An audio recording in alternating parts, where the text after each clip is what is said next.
একটি জিনের ছেলে আমাকে ভালোবাসার প্রস্তাব দিল। আমি শিফা। এই পৃথিবীতে আমার বাবা মা নেই। ছোট থেকেই আমি এতিম। আমার জ্ঞান হওয়ার পর থেকে আমি নানুর কাছেই বড় হয়েছি। বাবা মা মরার পর কেউ আমাকে আপন করেনি। সবাই নাকি বলেছিল যে মেয়ে হওয়ার সাথে সাথে বাবা মাকে খেয়ে ফেলেছে, সে যদি আমাদের পরিবারে আসে আমাদেরকেও খেয়ে ফেলবে। আমার পাশে কেউ দাঁড়ায়নি তখন, না চাচা চাচি, মামা মামি, শুধু দাঁড়িয়েছিল আমার নানু। এই কারণে আমার মামা আমার নানুকে বাড়ি থেকে বের করে দিয়েছিল। কতই না নিষ্ঠুর হলে আপন ছেলে তার মাকে বাড়ি থেকে বের করে দেয়। নানু আমাকে নিয়ে আলাদা থাকতো, আর কিছু বাসায় বাড়িতে কাজ করে আমাকে বড় করে তোলে নানু। আমি দেখতে খুব সুন্দর ছিলাম। গ্রামের আর 5টি ছেলের নজর সবসময় আমার উপরে থাকতো, তাই নানু আমাকে সবসময় পর্দা করে থাকতে বলতো।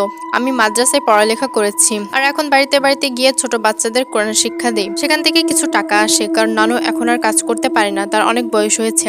সে আমার জন্য অনেক কষ্ট করেছে। এখন আমার দায়িত্ব তাকে দেখে শুনে রাখা। কিন্তু আমি রাস্তায় চলাফেরা করতে খুব ভয় পেতাম, কারণ মানুষের নজর আমার উপরে থাকতো। তারা সবসময় আমার ক্ষতি করতে চাইতো। নানু বলতো সবসময় আমাকে, কখনোই বিকেলের পর তুমি বাইরে থাকবে না, যাই হোক না কেন, বিকেলের আগে ঘরে ফিরে আসবে।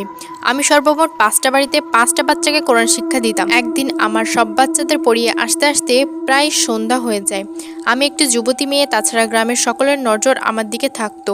আমি খুব ভয় পাচ্ছিলাম গ্রামের পথ ধরে বাড়িতে ফিরতে। বাড়ির অর্ধেক পথে আসার পর পুরোপুরি অন্ধকার হয়ে যায় চারিপাশে। আমার হাতে মোবাইলের লাইট ছিল, সেটা দিয়ে আমি পথ পাড়ি দিচ্ছি, কিন্তু আমি খুব ভয় পাচ্ছিলাম যদি আমার কোনো ক্ষতি করার জন্য কেউ ছুটে আসে। কিন্তু তখনই আমার নাকে খুব সুন্দর একটি আতরের ঘ্রাণ ভেসে এলো। আমি লক্ষ্য করলাম আমার পিছন দিয়ে একটা ছেলে মাথা নিচু করে হেঁটে হেঁটে আসছে। ছেলেটি একটা সাদা পাঞ্জাবি পরা, ছেলেটির মাথায় একটি টুপি, হাতে একটি তসবি ছিল। বুঝতে পারছিলাম সে জিকির করছে, সে আল্লাহ তাআলা জিকির করছে আর হেঁটে হেঁটে আসছে। ছেলেটি আমার কাছে এসে বলল, আপনি ভয় পাবেন না, আপনি নির্ভয়ে হেঁটে যান, আমি আপনাকে বাসার কাছে এগিয়ে দিয়ে আসবো। আমি মনে মনে ভাবি, এই ছেলেটি কি করে জানলো আমি ভয় পাচ্ছি? আপনি কি আমাকে চিনেন? বলে রাখা ভালো, আমি সবসময় পর্দা করতাম। আমি তখন মুখোশ পরা ছিলাম। সে যদি আমার বাড়ির কাছের কেউ থাকতো তাহলে আমাকে চেনার কথা ছিল না। ছেলেটি আমাকে বলে, বেশি কথা বলবেন না, আপনি আপনার মতো চলেন, আমি আপনাকে পাহারা দেব, কারণ সামনে চায়ের দোকানে আপনার জন্য 5টি ছেলে অপেক্ষা করছে। তাদের নিয়ত বেশি ভালো না, কিন্তু তারা যদি দেখে আপনার সাথে আমি, তাহলে তাদের সাহস হবে না আপনার ক্ষতি করার। এখন এটা আপনার বিষয়, আপনি কি চান? আমি কি আপনাকে বাড়ি পর্যন্ত দিয়ে আসবো, নাকি এখান থেকে চলে যাব? তখনই আমার চোখ পড়ে সামনে চায়ের দোকানে আসলেই 5টি ছেলে দাঁড়ানো। কিন্তু এই ছেলেটি আগে থাকতে কি করে বুঝলো সেখানে যে 5টি ছেলে আমার ক্ষতি করার জন্য দাঁড়িয়ে আছে? আমি ছেলেটাকে বলি, আপনি যাবেন না, আসলে সেখানে 5টা ছেলে দাঁড়িয়ে আছে, মনে হয় আপনার কথা সত্য, দয়া করে আমাকে সাহায্য করুন, আমাকে বাড়িতে এগিয়ে দিয়ে আসুন। ছেলেটি আমায় বলে, ঠিক আছে, আপনি ওদিকে না তাকিয়ে আপনার মতো করে পথ চলুন, আমি তো আছি, কিছু হবে না আপনার। চায়ের দোকানে থাকা সেই 5জন যখন দেখলো আমার সাথে একটি ছেলে, তারা আর আমার সামনে এলো না। আমি ছেলেটির কাছে তার নাম জানতে চাইলাম।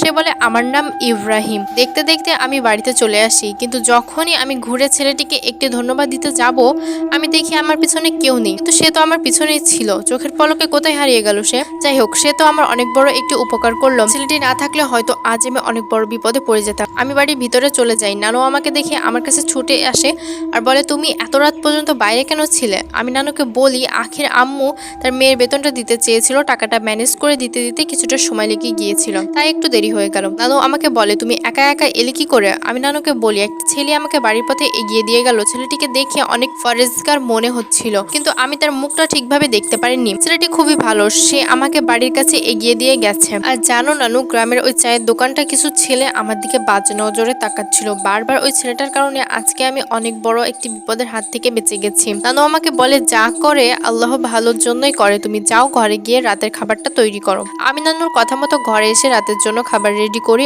আর আমি আর নানু খেয়ে ঘুমিয়ে পড়ি। সেদিনের পর থেকে আমি প্রতিদিন যখন ছেলে মেয়েদের কোরআন পড়িয়ে বিকালবেলায় বাসার পথে আসতাম, আমি দেখতাম সেই ছেলেটা আমার পিছনে পিছনে আসছে, কিন্তু আমি তার মুখটা এখনো দেখতে পাইনি।